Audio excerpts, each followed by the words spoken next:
Brandon Moreno versus Steve Erceg. Who's going to win this fight? Well, first of all, who's going to win this fight? Let's take a look at their latest performances, in which Brandon Moreno fought Brandon Royval for a second time, in which it was a very close fight, both fighting back and forth, both fighting some great shots and kicks, but Brandon Royval won by decision.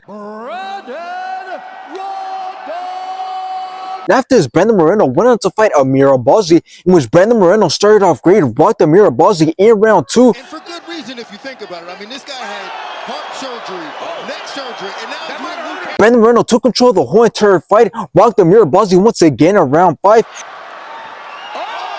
Wobbles him with the left, Albazi on shaky legs. And Brandon Moreno won by decision. Now let's take a look at Steve Erceg's latest performances, in which he fought Alexandre Pantoja, in which Alexandre started off very fast, landing some great combinations, completely outclassed Steve Erceg, and Alexandre won by decision.